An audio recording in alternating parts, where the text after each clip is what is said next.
See this little hole right here? You will never believe what that goes to. Okay, so today we're gonna actually walk through all the different overland and off-road projects that we have at the shop right now.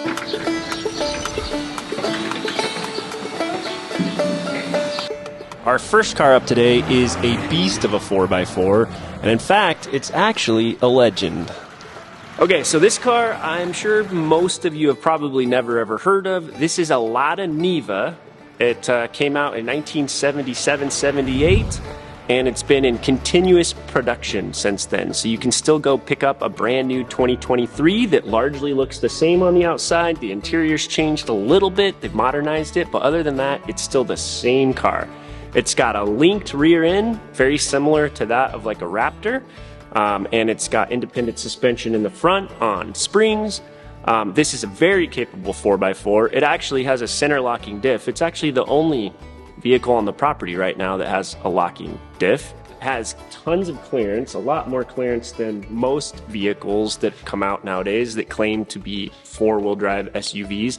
This is actually the longest continually produced lightweight SUV in the world, and it took that title from Land Rover. This thing's gonna have a 50-year anniversary soon. It is a Russian-made vehicle, so it was exported to countries that didn't have embargoes against it, so that's why you wouldn't see them in the United States. They weren't really popular back then, and they frankly aren't very popular right now. This car is legendary. They actually renamed it a couple of years ago the Lada Niva Legend because it's so well known for how capable it is. When this car first came out, they actually tested it for 2 years in Siberia and in the Ural Mountains. In Siberia, it's obviously really cold, so when the engineers were in the field, they decided that little hole that I was talking about, they actually added a crank start to this, like a Model T. So there is a crank in the trunk that you can put through that hole, goes through the hole in the bumper, goes through the grill, and then they actually had these custom radiators that actually had a hole through the radiator, so you could put it all the way through and you could crank start. It was exported to Japan and actually became the inspiration for the Suzuki Samurai. So you have the Lada Niva to thank for a whole lot of actually small SUVs around the world. Oh yeah, underneath this hood, it's like the funniest thing ever. You open it up, opens this way, and you actually have a full-size spare tire that is mounted on top of the engine. This is a 1.7 liter fuel engine that was kind of an engine that was inspired by basically a Fiat engine. It's not super powerful, but it works great. It's really easy to work on. They also did make this with a diesel. Our plans for this car is we would probably like to get a little more speed out of it, so we're going to figure out how to juice it up a little tiny bit and probably use it as a Gambler 500 race car. We only have about $47 into this car right now. Now, I get it. How do you get a car like this imported for 47 bucks? There's a really crazy story on how I got this car. You'll have to check out our Patreon account to hear that story.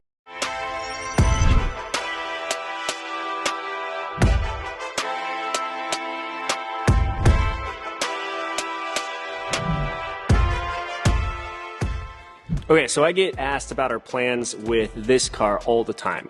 So this is a 75 series Land Cruiser. It's a Troopy version. So a lot of people aren't familiar with this one because they're familiar with, say, like the Prado version, and they see this and they think that it's a Prado. The Troopy is a lot bigger than the Prado. A lot of people, when they see this in person, are very surprised at how long the back is and how far it goes.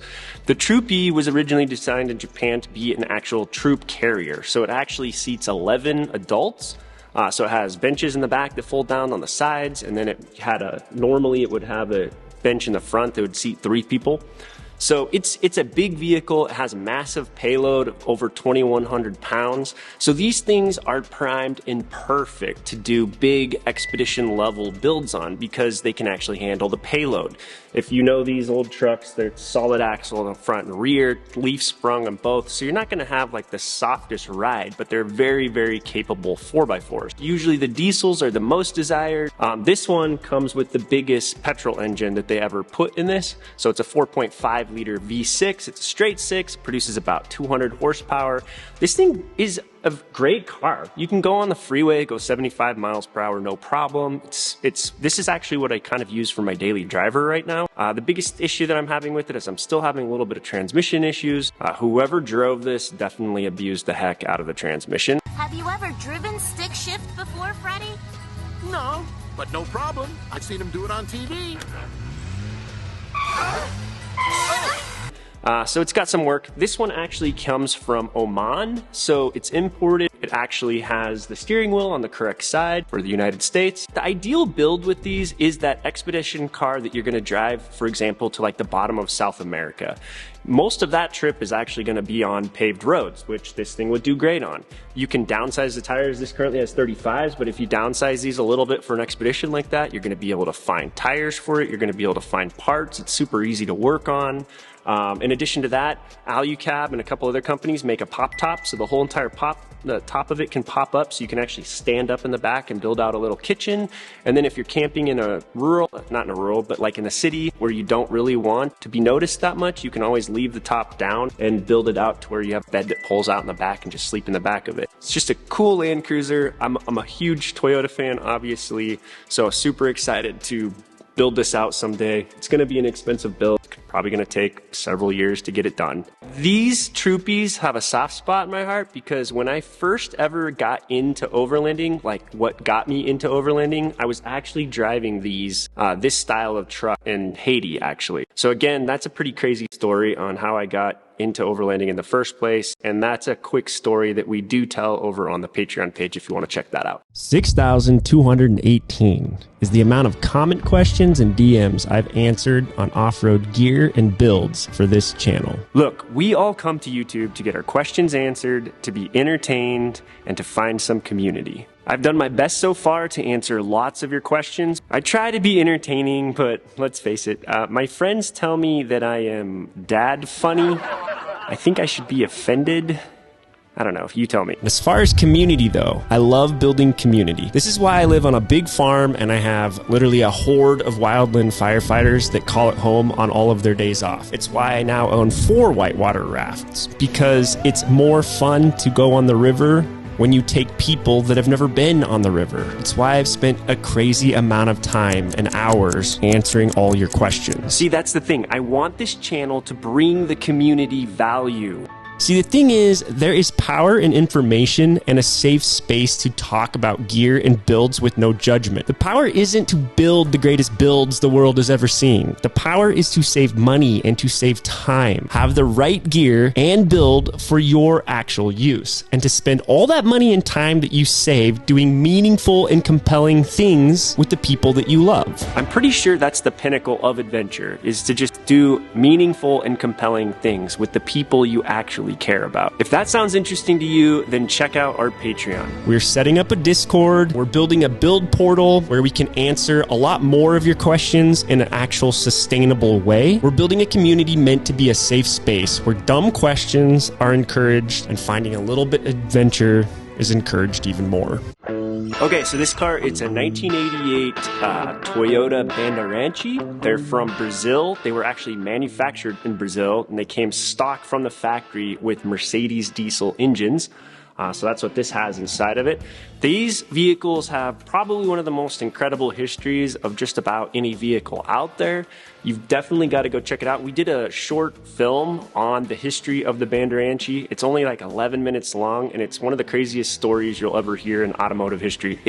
These are the cars that basically taught Toyota how to become the biggest car manufacturer in the world. When they first started making these, nobody knew who they were, and this kind of taught them how to build cars overseas and infiltrate the rest of the global market. So it's an incredible story. These are incredible vehicles. They're some of the toughest cars out there. I was going to say Land Cruisers, but technically they're not a Land Cruiser, because on the side you'll notice it doesn't say Land Cruiser. It actually just says Panda Ranchi. So super interesting history. It is an 40 series. It was the longest manufactured 40 out of all of them around the world. Pretty incredible vehicles. Unfortunately with this one, this is just one of those projects where I want to put a whole lot of tender loving care into this thing, get it 100% driving, not leaking any fluids, and fully restored. But unfortunately, I'm going to have to sell it by the time I'm done with that, because I'm not a car collector. This is a shop where we do build things. That's the Panda Ranchi. If you want to know more about it, go check out that video. Has all the details. Super awesome vehicle. Just incredible vehicle, actually.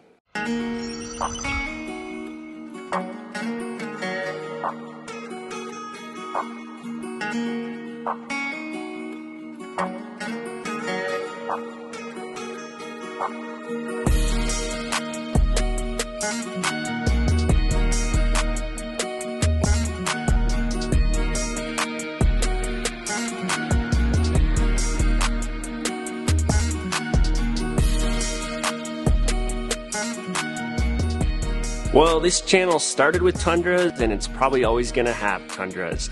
This is probably my forever Tundra. We're in the middle of a big rebuild on the suspension right now. Given a whole video walkthrough of the whole entire long travel setup, and there's some work that I'm going to be doing to improve the long travel in the rear. Not because anything went wrong, it's just got about almost 70,000 miles on it and it's been abused, so it needs a rebuild on it. And the goal on the rebuild for this is to essentially turn this into the lightest, fastest long travel Tundra that can just do those fast desert trips but still handle all your camping gear. So we are working on essentially taking about 500 to 600 additional pounds of weight off of this vehicle. We're doing the rebuild. We're putting a spring underkit on it. All of that's kicking off this week. So pretty excited about the rebuild on this Tundra. We'll continue to review all kinds of gear and parts for Tundras. I know we've got a lot of loyal Tundra viewers on the channel. So yeah, look forward to a lot more Tundra content, including how to do budget builds on Tundras and all kinds of other stuff like that. So if you have Tundra questions, put them in the comments below. If there's things you'd like to see more about Tundras, let us know. If there's any vehicle I've built and worked on more than any other vehicle, it's the Tundras, the Tacomas, and the 4Runners. We'll have a ton of Overland maintenance videos coming out that are going to feature the Tundra soon, because we're doing a lot of that maintenance right now. So hopefully that will answer some of your questions and teach some of you guys how to do certain projects that you're used to paying somebody else to do. A few of you that are really good at looking in the background on my videos have noticed this Ford. This Ford is actually a friend of mine's. He was working on it in the shop to get it prepared and ready to sell. I actually built this shop and put 2 lifts in it because I wanted to be able to have this shop be an asset to the community around me of automotive and car people that I know. I wanted to be able to work on my project side by side with other people, being able to learn together. I'm frankly just not that good of a mechanic, so it's every time I can have other mechanics in the shop with me, I feel like I learn a lot from it. So I'm really excited to be able to use this shop in that capacity. A lot of other YouTubers are starting to use the shop, so that's exciting to have them in here. Get a little, learn from, how they shoot videos and how they put content together. I learned from that a lot to try to learn how to make better videos for you guys. Okay, so a couple other quick hits. This is an old original Toyota pickup, obviously. It's a friend of mine's. It's parked out here. I know we're going to be doing a tiny bit of work on it this summer on rust mitigation to make sure this thing just doesn't rust into the ground. But yeah, there's a little bit of a debate. I think he's debating right now on whether he wants to do like full restoration on it or whether he wants to just sell it. Either way, it's always fun to work on these old vintage Toyotas with the 22R engines. Pretty excited about it. That's a 1985. I have another neighbor that has, I think it's an 81, that has some potential as well. So we might be able to get to work on some old original Toyotas this summer as well. And then I have a friend of mine that rents our shop house from us. So we have the shop house, and he's a big XJ fan. There's a half chance we might turn that XJ into a undercover Toyota because he's got this Lexus here that has the 1UZ engine. It's a V8 engine that swaps pretty well into XJs. He also has a Honda Civic hidden back there with a Type R engine, and I don't know, I might have to try to talk him into letting me buy that from him and potentially swap it into this. Wouldn't that be cool? Then we could turn the Lada Niva into a full-blown rally race car if we had that much power in it. That'd be exciting. Who knows? We'll see.